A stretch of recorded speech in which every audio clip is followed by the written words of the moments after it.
Good afternoon. I'm Sarah Larson with the Arizona Center for Civic Leadership at the Flynn Foundation. Thank you for being here today. For today's CivEx, we're focusing on Arizona's young talent. Our young leaders are critical to our state's future, and understanding their needs and wants is a key component in building the future we want. Today, we are thrilled to have the Center for the Future of Arizona sharing their work towards understanding young talent in Arizona. It's my pleasure to introduce Dr. Sybil Francis. Dr. Francis is a founding member and president and CEO of the Center for the Future of Arizona, a nonpartisan organization that brings Arizonans together to create a stronger, brighter future for our state. For more than 3 decades, Dr. Francis has been a dedicated public policy architect who is committed to advancing innovative solutions to societal imperatives. Dr. Francis. Thank you so much, Sarah. And I just want to thank the Arizona Center for Civic Leadership for hosting us today, for all the work that you have done in advancing civic engagement in Arizona. I'd like to thank Don Wallace, who's been a great friend for so many years. You've been great friends of CFA, and I've been honored to work with the Flynn Foundation over the years and excited to host our discussion today about young talent and what's on the minds of young talent and how we can take advantage of that knowledge. I'd also like to thank all of you who are here today and for all you do for Arizona every day. Thank you for your passion and commitment to our state, a passion we certainly share at the Center for the Future of Arizona. So our topic today is young talent, Arizona's young talent. How do we attract, retain, develop, and ensure that young talent are thriving in Arizona? This is work that the Center for the Future of Arizona has been advancing. But before we get into the specifics of the topic, I did want to just give you a brief overview of the Center for the Future of Arizona so you can see how it kind of fits into our work and our mission. As Sarah mentioned, we are a nonprofit, nonpartisan 501c3 organization. Our mission is to bring Arizonans together to create a stronger and brighter future for our state. And our vision for Arizona is prosperity, opportunity, and for all Arizonans. We do our work in a number of ways. We listen very closely to what Arizonans say matter to them. We share trusted data about the things that matter most to Arizonans. We identify big issues of importance to Arizona. And finally, we bring data and tools to bear to help mobilize communities to affect the kind of changes they would like to see in their communities. So when I said we listen to Arizonans, we really are not in the business of ourselves as the center creating the agenda for Arizona. So how do we listen to Arizona? We've had many different ways over the years that we've listened to Arizonans, including community conversations, even conversations like that, the ones we're having today, including the ones that we conducted with our young talent.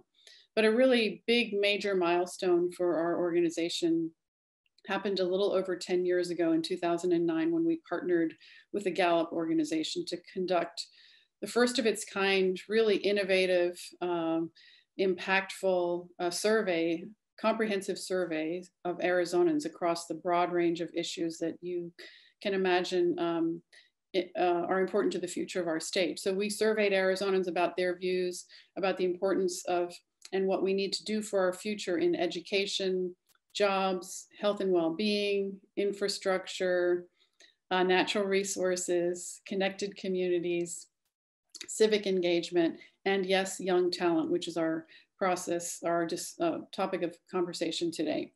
We brought those findings together in what we call the Arizona We Want, which is really an expression of all those priorities that we heard matter to Arizonans. So the Arizona We Want is really a shared vision of success around what matters most to Arizonans and expresses their highest aspirations and hopes for the future. So this was a very major turning point for us and helped set our own agenda on the kinds of things that we work on, as well as provided some guidance to Arizonans about the things that matter most to Arizonans and where we have opportunities to improve. So in our own work at CFA, we have done deep work in education, workforce, and civic engagement. So we have programs across the state. We are a statewide organization. We've school leadership programs, school reimagining initiatives, career pathways programs, civic engagement work. And so we have our own deep work in that, but the Arizona We Want is really our sharing of the findings of what matters most to Arizonans to really inspire action on behalf of Arizonans across the state. But if we know what's important to Arizonans, we also have to have a way to measure how we're doing and report out on how we're doing. So that's where this idea of progress meters comes in. So we have a set of progress meters, the Arizona We Want progress meters in each of these key areas that I mentioned. If you go to our website, you can click on any of these icons and you will find a set of curated data that can help you get a snapshot for how we're doing in each of these areas. Some of you may be familiar with the education progress meter. We actually are proud of our partnership with Expect More Arizona in having co-developed that progress meter together through a comprehensive engagement with education leaders, advocacy groups, and experts across the state. When I say curated data, what I mean is that for each of these progress meters, we have a finite set of data because we are awash in data. There's no dearth of information out there about these issues, but how can we provide data that are accessible, understandable, usable, trustworthy, publicly available, and actionable. So for example, in education, we have 8 or 10 metrics: early childhood quality education, 3rd grade reading, 8th grade math, high school graduation, college going, college attainment or post-secondary attainment, and teacher pay. So all of these issues can be grasped at a state level, and even localities can go look at how their community is doing in each of these areas. So that brings me to the Young Talent Progress Meter. And this is our most recent progress meter that we rolled out. It's actually the last one in this set of 8. And we went about it slightly differently than we did for the other progress meters through the Gallup poll process. And Christina Tate, who I'll turn to in a moment, can talk about that process a little bit more, but we really approached it somewhat differently to really learn about what's on the minds of young people. And by that, we mean 18 to 39-year-olds, and those can be broken down into a couple of subsets. But what brings young people to Arizona, what helps them thrive here, what makes them want to stay, what might prompt them to leave, and what are the things that can really help them succeed in their lives.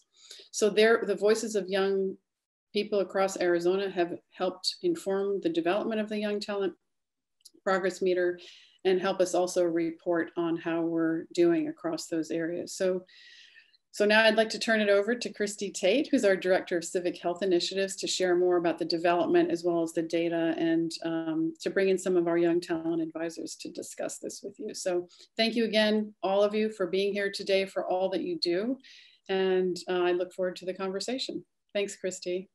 Thank you. Thank you so much, Sybil and Don and Sarah, and the center really for the opportunity to discuss this topic. I'm so excited that I get to facilitate a discussion with several of our young talent advisors today, and just wanted to share a little bit more about what we learned through the Young Talent Progress Meter to really frame this discussion. As Sybil just shared, we really took seriously the role of listening first to young Arizonans to understand what their experiences have been, what are the top concerns for them for the future of the state, what might cause them to stay and what might cause them to leave as we think long-term about the future.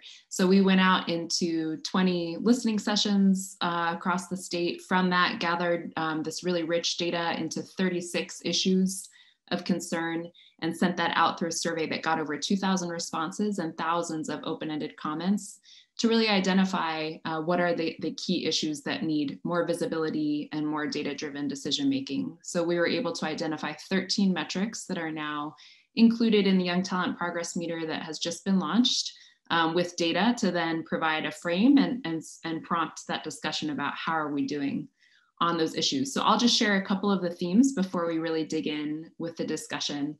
One of the key themes that emerged from this process was really a sharp focus on equitable access to opportunity.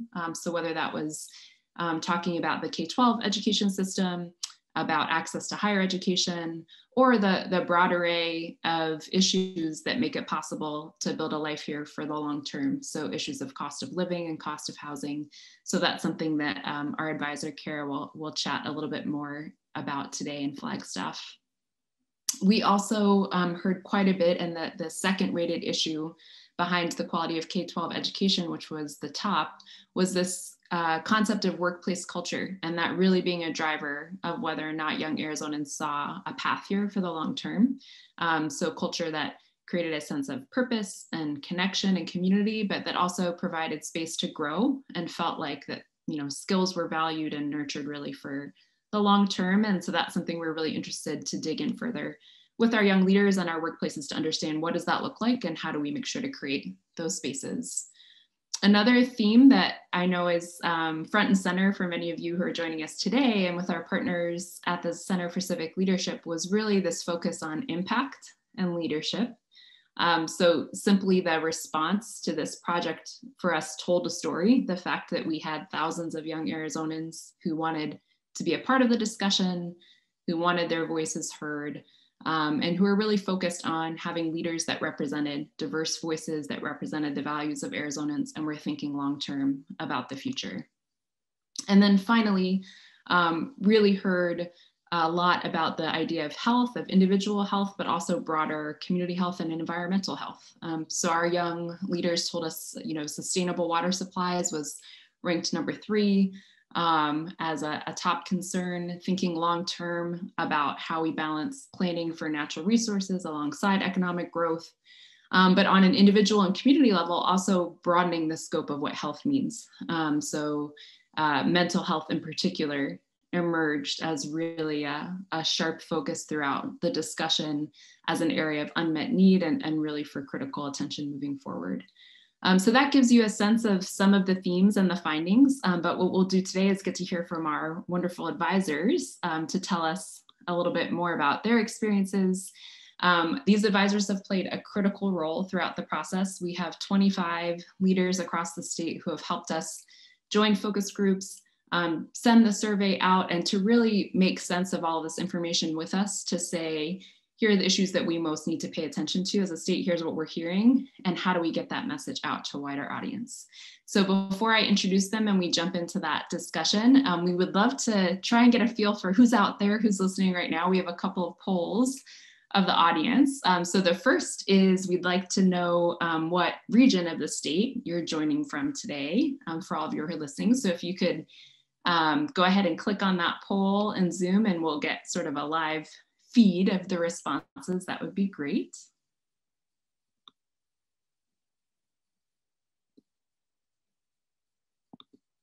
And we'll give it just a bit for folks to click on over to that.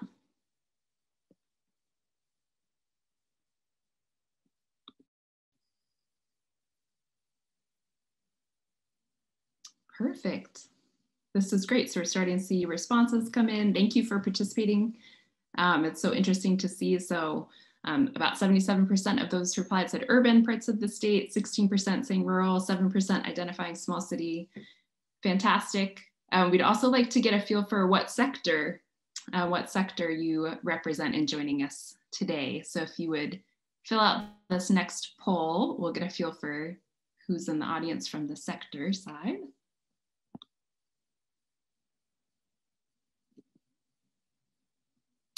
And you should be able to, hopefully for most of you in your Zoom settings, there's a little polling feature where you're able to access this.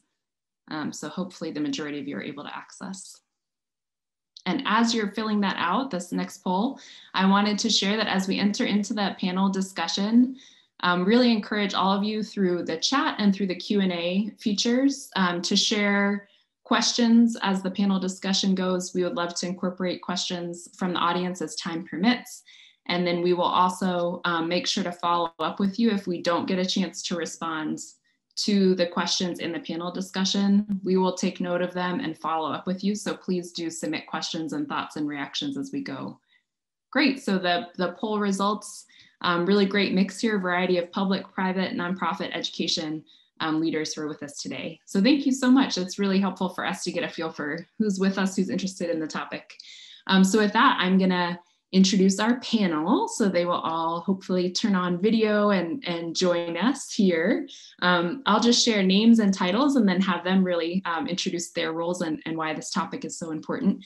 But so excited to have David Martinez, the Director of Community Engagement, Civic Capacity Building with Vitalist Health Foundation.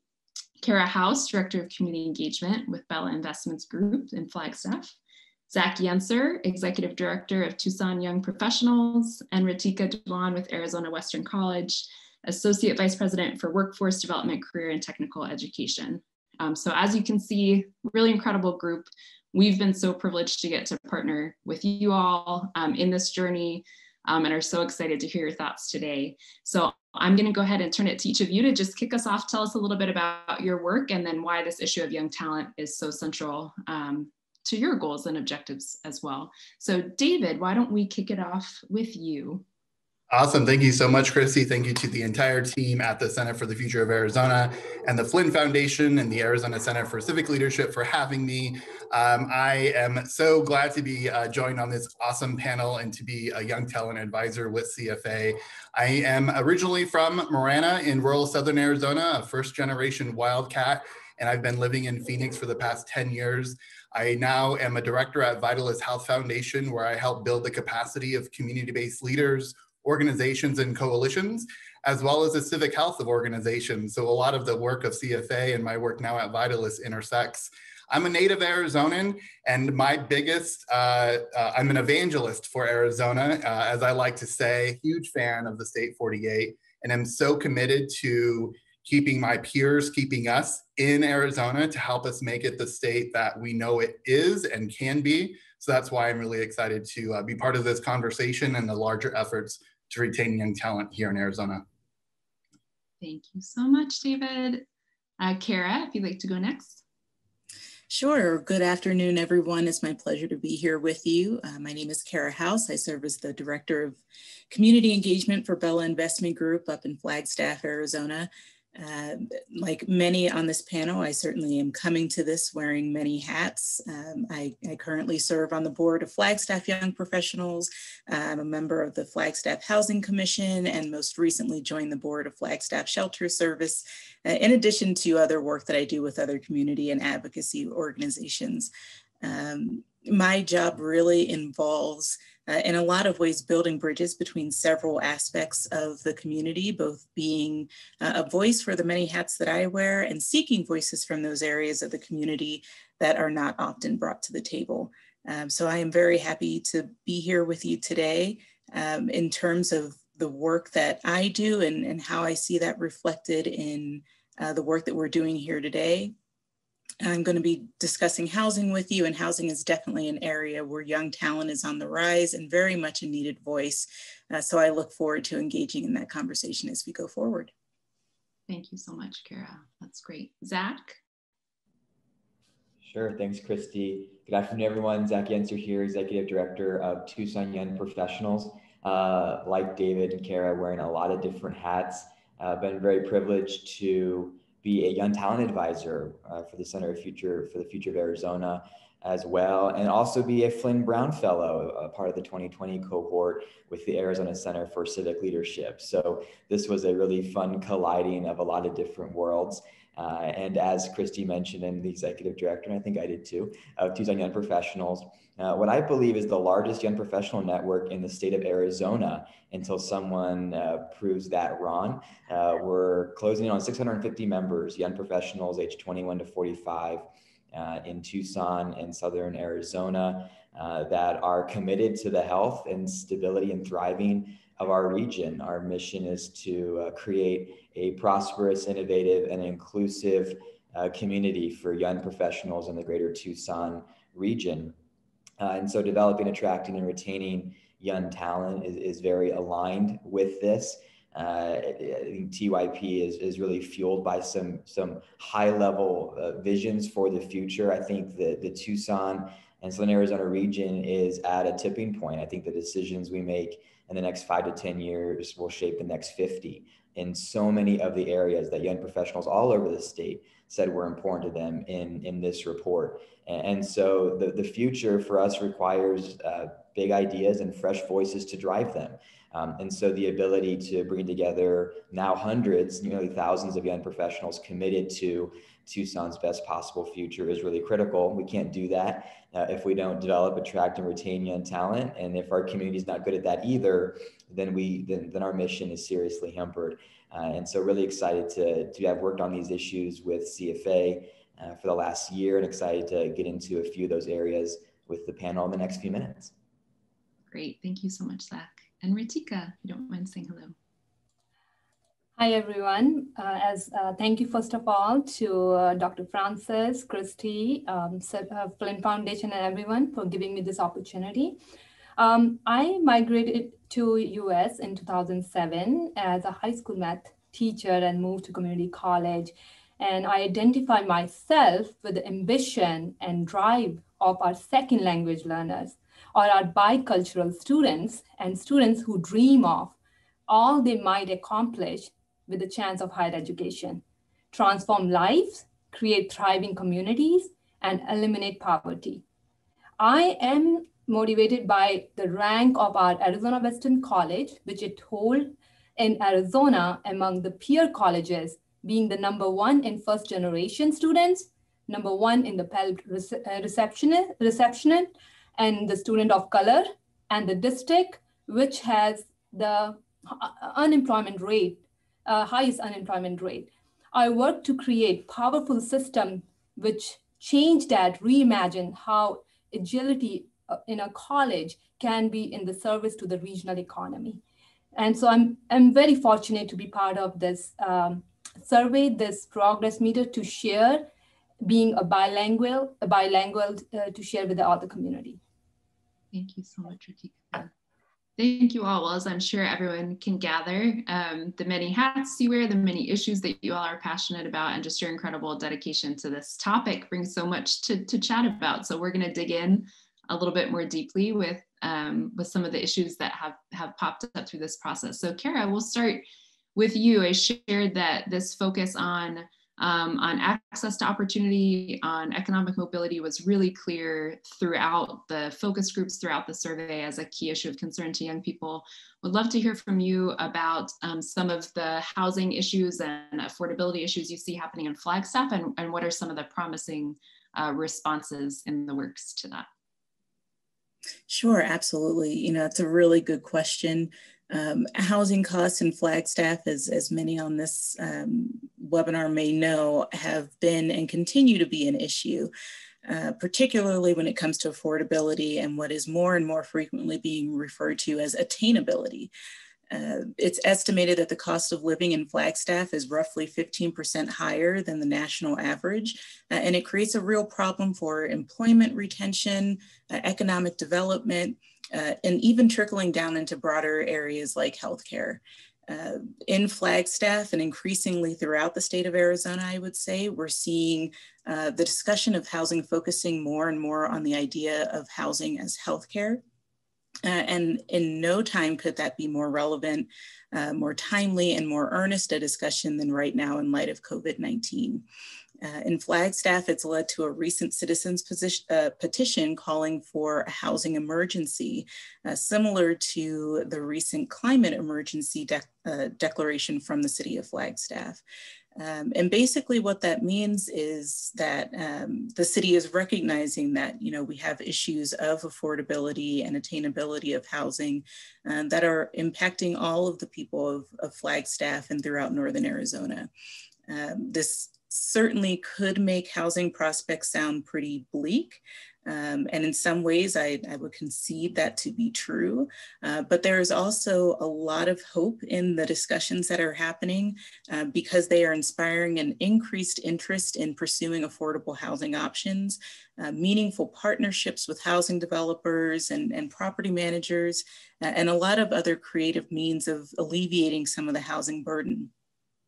Folks are getting really creative when it comes to proposing housing solutions, and we're seeing shifting trends in marketing and presentations of housing options. One of the things that I find really inspiring is the rising generations of young Arizonans and nationally who are focused very much on philanthropy, the idea of making a difference where you live, work, and play. And we are seeing that same focus come into housing. People want affordable housing options, they want flexibility, and they really want to live in communities that are involved in the broader community and working towards goals of corporate responsibility, philanthropy, and things like that. So I take it as a positive sign that while things are challenging right now, we are definitely moving in a very positive direction. Great. Thank you so much, Kara. So that's actually a perfect segue into chatting with David a little bit more. David, in your role with Vitalist Health Foundation, part of what we really uncovered in this process was the understanding of health was so much broader in talking to young Arizonans of whether that was individual, community health and well-being, environmental health, and know that Vitalist has been such a leader in that broader understanding of kind of the social determinants of health. So I'd love to hear your experience on the work and what you see happening around the state that's really encouraging to you as well. Yeah, Christy, Kara, you hit it right on the head as housing as healthcare. We definitely see a growing chorus of folks who see health as more than just healthcare. And that's really been a primary goal of Vitalist Health Foundation. We are a hospital conversion foundation. As folks in the Phoenix metro region know, this old St. Luke's or the St. Luke's hospital system used to be nonprofit. When we sold in the mid-90s to a private company, a portion of that sale formed what is now Vitalist Health Foundation.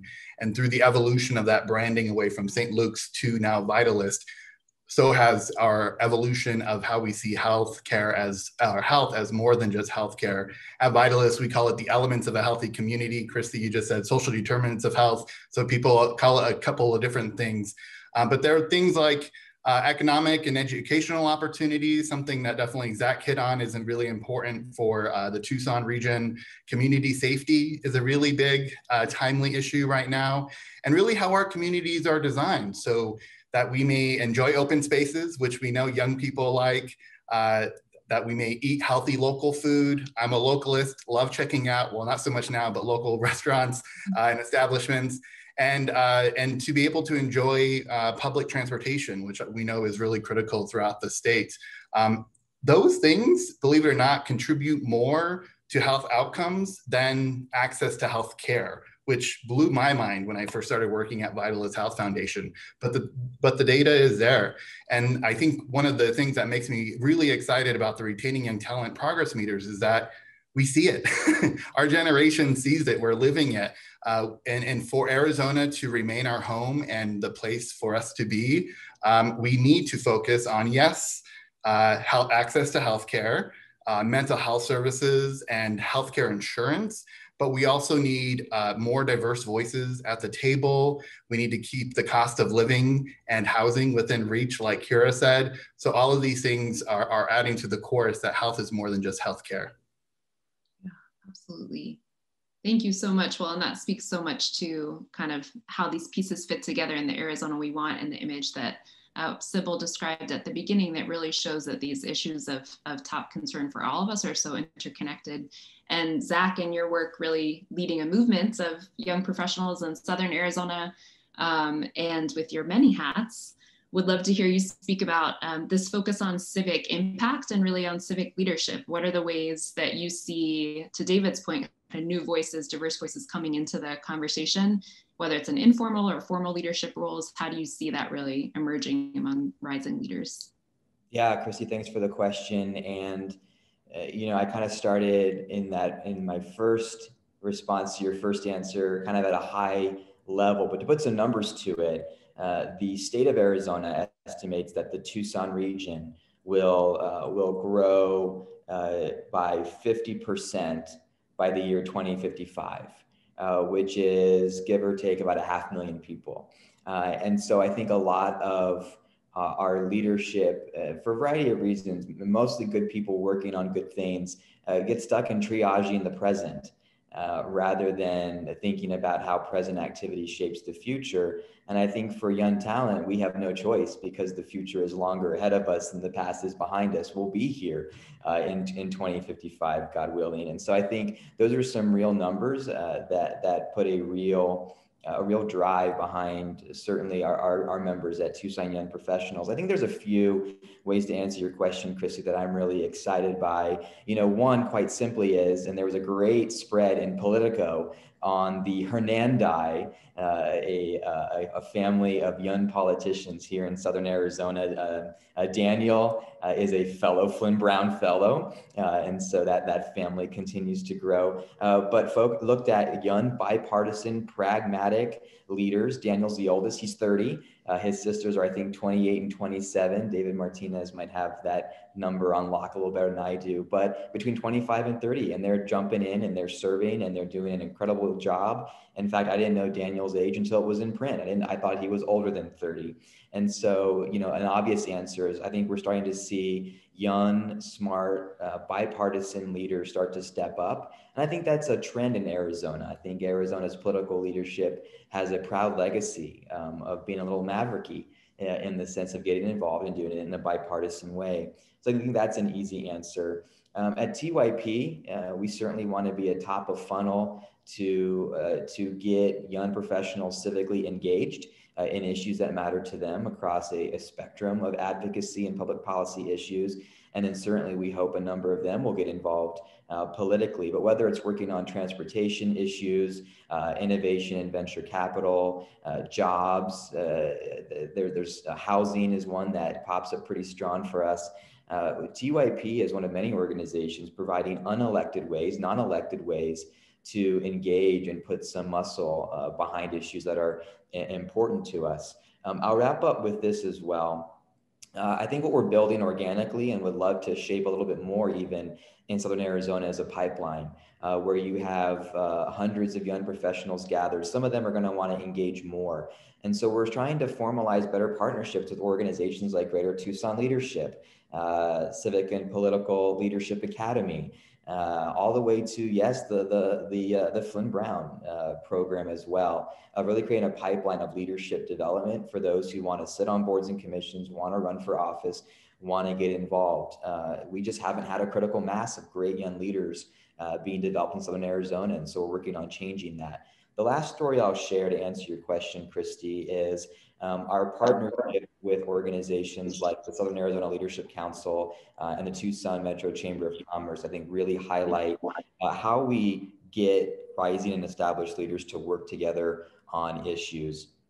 So for example, with the Southern Arizona Leadership Council, we get a certain number of seats in their general member meetings. Right? These are 140 of the top leaders in Southern Arizona. It is not an easy process to become a member. And they've said, we want to invest in the next generation by providing some seats. And oh, by the way, we'll provide some mentorship as well. And oh, by the way, we want you to be a part of our general meetings so you can tell us what you think about these certain issues. And we don't expect you to agree with us, and we'd love it if you didn't. We want to know what's on your mind.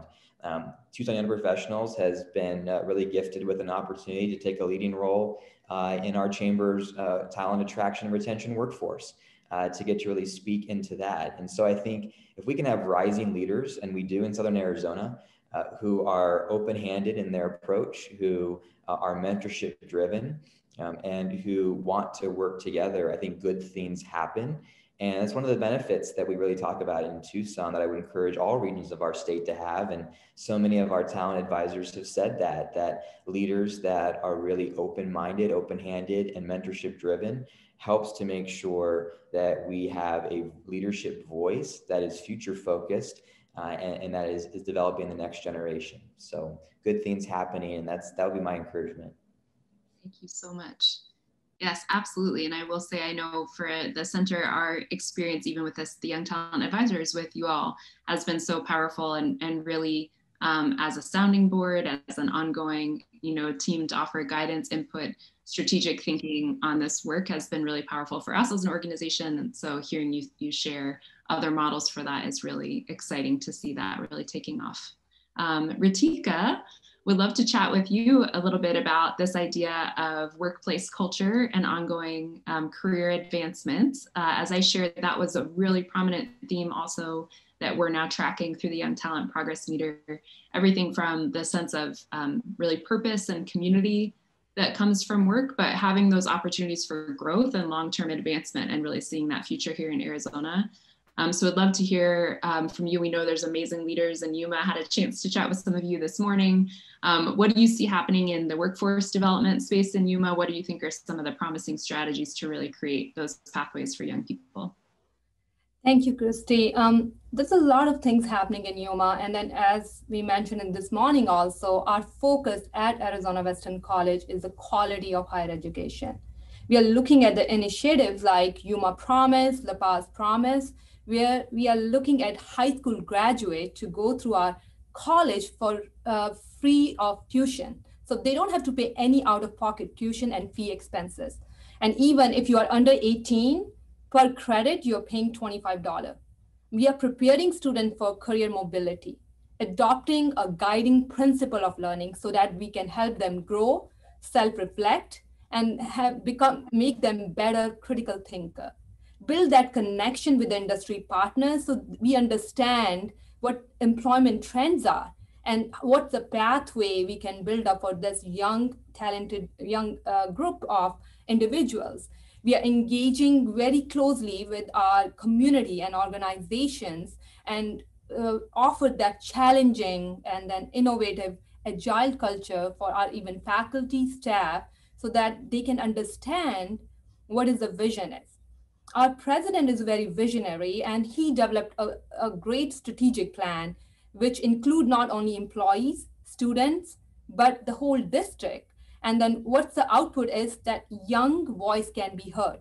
We have shared governance. It's not like leaders are taking all the decisions. It's throughout, everyone is involved in those processes. The training opportunities are not only given to the leadership, but throughout the employees. So they have that feedback to grow, and there's a growth opportunity. And we need to understand that that Gen Zs and millennials, they are not about jumping up the title. They are into a better work environment. They are looking to contribute to the vision. They are looking to demonstrate their commitment over the long term.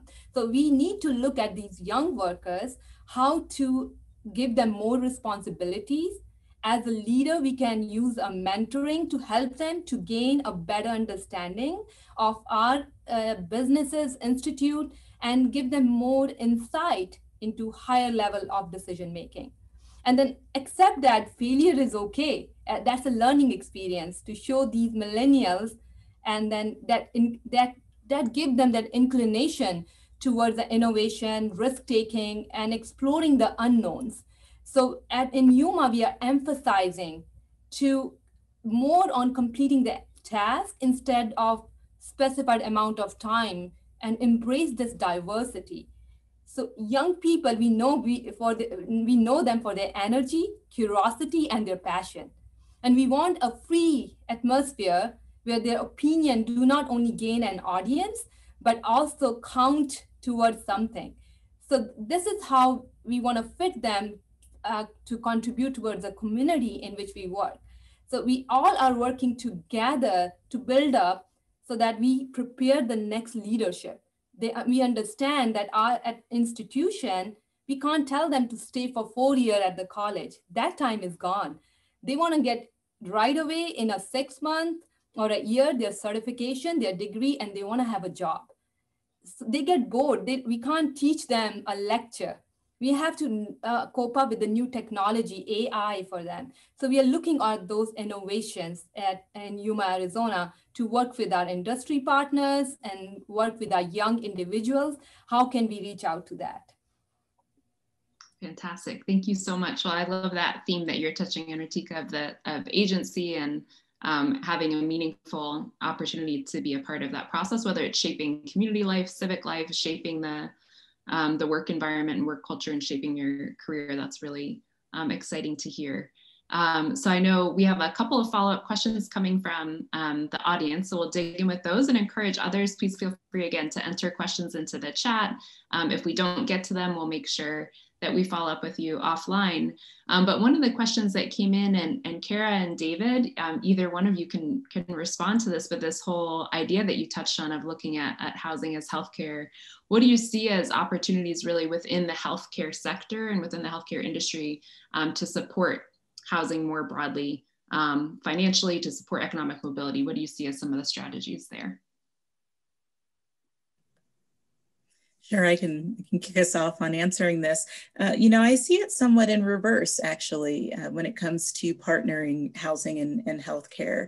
I think David noted the importance of education and infrastructure and ensuring access and all of those sorts of things. And I think part of the responsibility falls back to the housing industry itself in forming those sorts of partnerships with the community, with housing, or with healthcare agencies, to make sure that that they're working together to find creative solutions for homelessness, creating access to healthcare resources, whether that is, you know, providing literature within a community that lets them know what resources are out there, or partnering with community organizations that that focus on both housing and healthcare.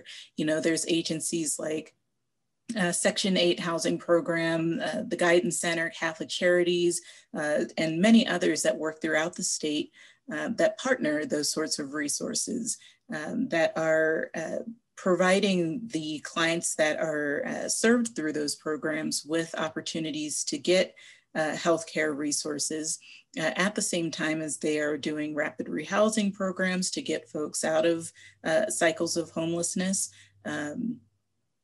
to get them mental and behavioral health care resources and things like that. So I think it's a two-way street of partnership across the industries that we are just working to find creative solutions to battle those things. Absolutely. Go ahead, David. Yeah, that was a great answer for absolutely, and I think it kind of hits to what you were saying too, Ritika. Is it's all about partnerships. If you're in the healthcare industry, as the person who asked the question, say you have to think more holistically than just healthcare. Or if you're in housing, you have to also consider health aspects.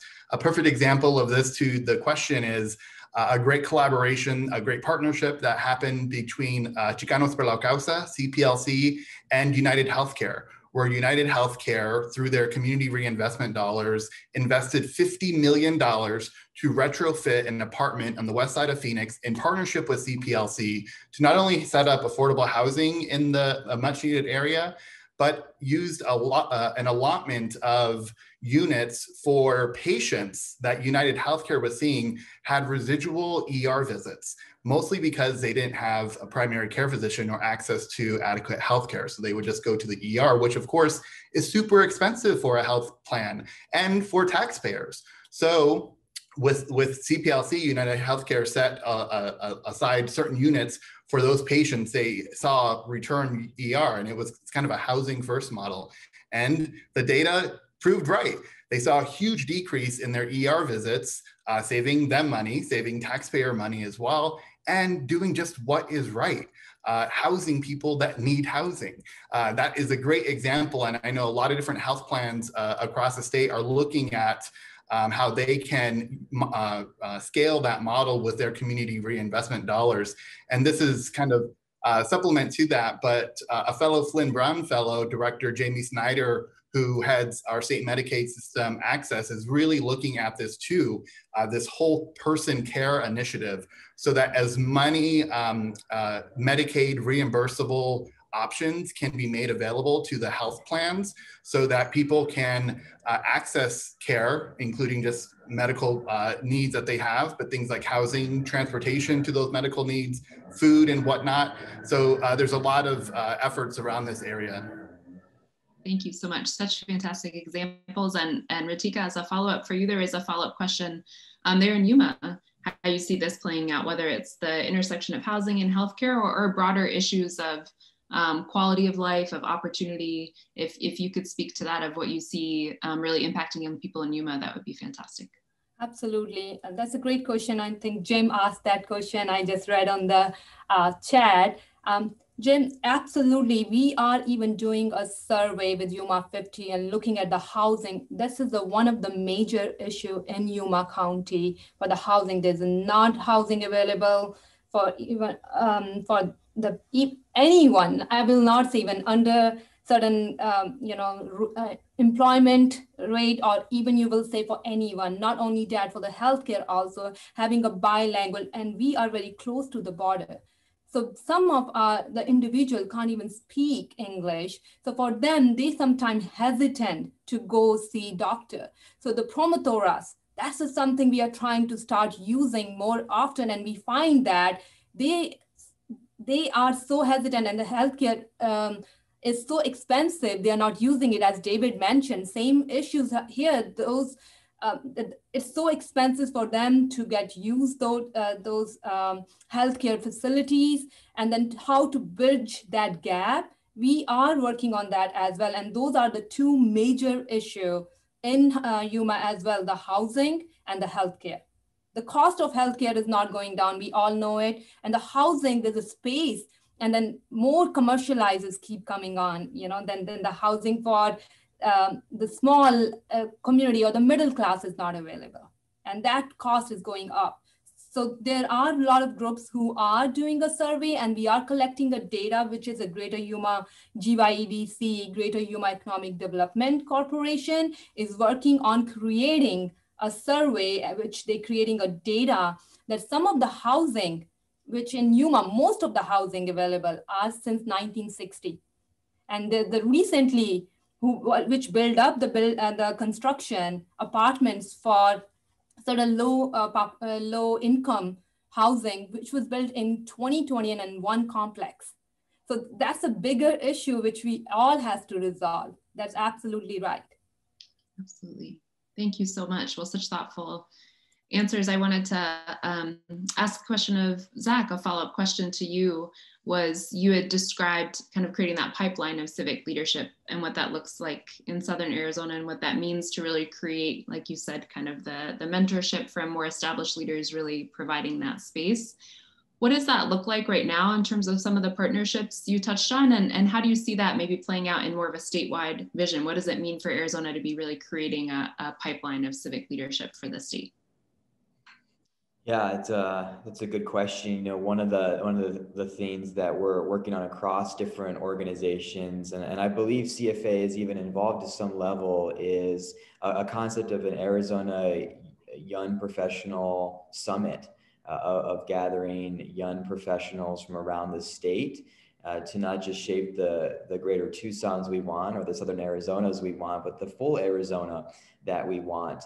And I know this is not what you were queuing up, Christy, but we're really leaning on the elements of this progress meter as kind of an issue and a platform to go from and say, look, we've got data around these data points.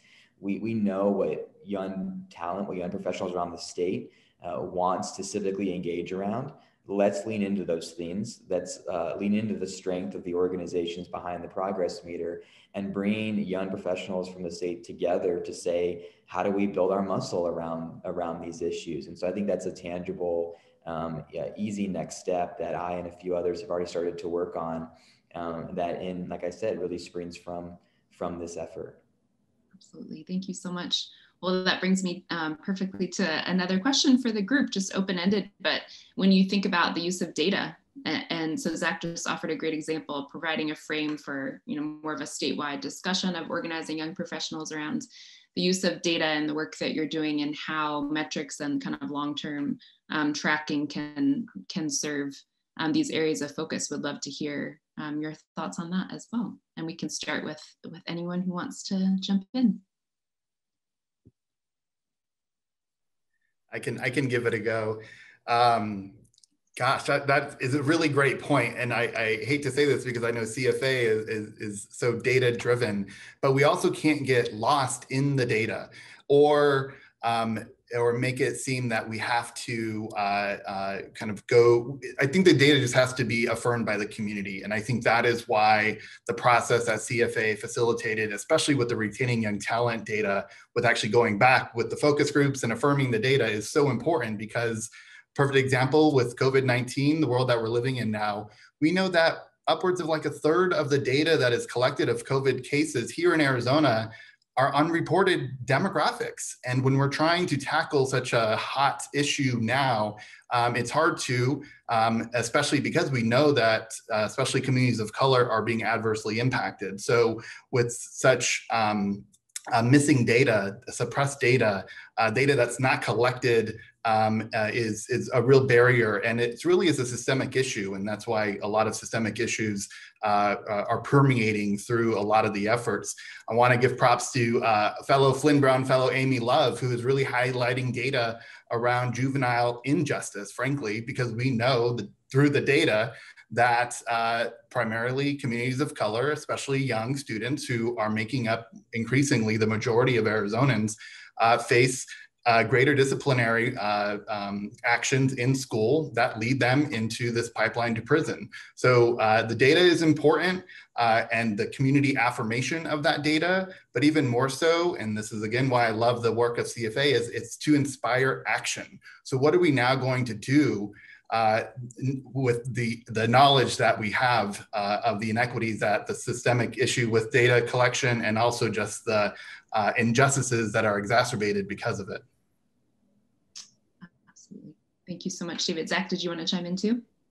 Yeah, is this kind of like an open bounce around? Sure, go for it, jump in. Perfect. I'll just say, you know, and Kara and I are even talking about this offline, is housing is a huge issue in Southern Arizona. And I started saying that 3 years ago. In Tucson, we talk about our low cost, you know, affordability. It's been one of our selling points. People don't believe me still when I say we are on the edge, and in some ways in a housing crisis in Southern Arizona. No, it can't be. Data points, I think, allow for us to take some of the subjectivity out of it, some of the opinion out of it, and say, look, it's not just me saying this. It's not just Kara saying this. These are young professionals around the state, young talent around the state that are saying this is an issue. And I think when you can provide some data around it, you take the subjectivity and the anecdotes out of it, and you start bringing a subject to bear in a more serious way that people can get behind. It's not just a person, but is numbers. Absolutely. Thank you so much. I see a couple of really great questions coming into the chat, and David spoke briefly to one of them around juvenile justice. And we did have a lot of really rich information that's included in our statewide survey report in terms of the importance of attention to criminal justice reform and systems reform on that front. A lot of amazing insights and perspectives on that really important topic. I know we have just a few minutes left, and we could go so much deeper on any one of these topics, but I wanted to give you all a chance to respond just in close with, you know, a final piece of advice, a key takeaway for those listening. When you think about what does it mean to really meaningfully engage more young people in this conversation, more rising leaders in the conversation about really shaping the future that we want, what's one takeaway you'd really like folks to walk away with? And I'll start with Kara. Yeah, I think my key takeaway for this conversation, and so many that we have around the idea of young talent and all of the different sectors in which we are interested in, is that every voice counts. Literally, every voice counts. We're seeing growing national and local interest in re-inviting various voices to the table, whether it's diversity and inclusion initiatives, just bridging those gaps between generations and cultures and all of those things that contribute to flourishing societies. In some cases, we're seeing the extension of the first invitation to a number of diverse populations to join into these conversations. And there's so much that is at stake. You know, we've talked about housing issues throughout the state. We're talking about jobs and employment, access to care and resources, infrastructure, and all of these things. In all of these areas, our state is relying on people who have voice to lend it to the conversation. And to those who don't have a voice, we're relying on those who have their voice to speak up on their behalf and invite them into the conversation. I think it's so important that when we get access to this information and we can look at the data points and we see the disparities that exist culturally and societally throughout the state, that we have responsibilities to then take that information and do something with it and do something about it. I am very encouraged by the conversation happening in the chat of folks wanting to reach out to organizations and see how they can partner. I look forward to hearing from people and just love to see that that is something that we are working towards, is ongoing, continual civic engagement, looking at this information and seeing how can we take this, and now that we know, what can we do about it? I think that's so important, and it's really great. Absolutely. Thank you so much. David, if you want to chime in with a closing thought. Yeah, I love that, Kara. It's like if you, and now you know, so what are you going to do about it?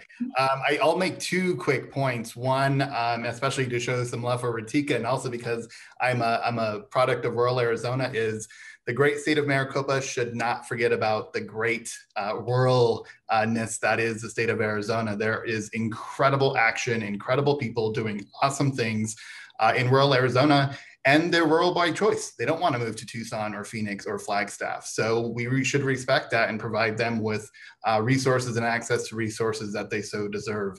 I'll also add that that the I'll just keep it at that. I'll just show some love from rural AZ.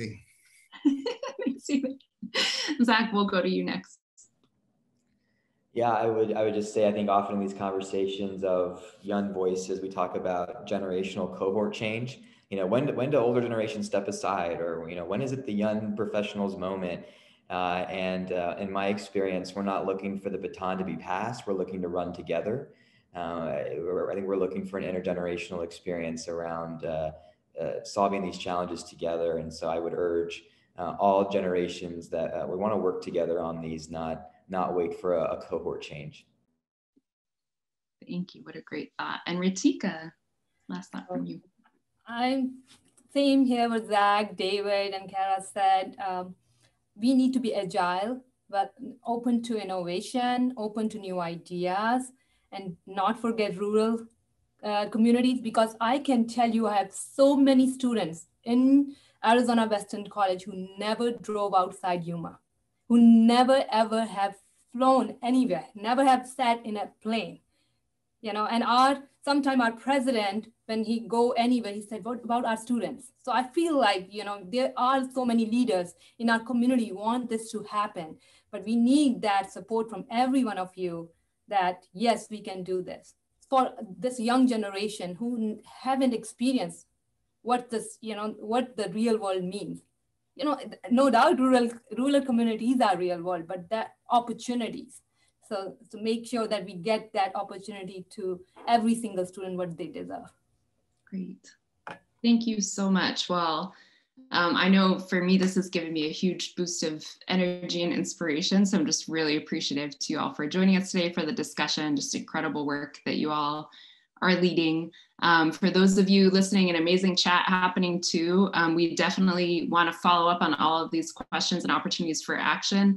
The advisors, you can either connect with directly who have added their information in the chat, or through CFA. So we're arizonafuture.org. You can check out the Young Talent Advisors page and reach out to me. And I'm happy to share more about this young talent work and connect you with relevant advisors here today. And just wanted to say, as we come to a close, that this is just really the beginning of the conversation for us at the center. Our approach with all of the Arizona Progress Meters is to really bring visibility to issues of key concern, to bring data to help frame discussions, to spotlight where there are challenges and opportunities, and then to really engage with you all across the state to drive action. So would invite any of you who are interested to host a community conversation with us on the young talent findings, to bring leaders together to hear more, and to really start to identify what are the opportunities for action and further strategy that are really responsive to ultimately move the needle on these indicators. So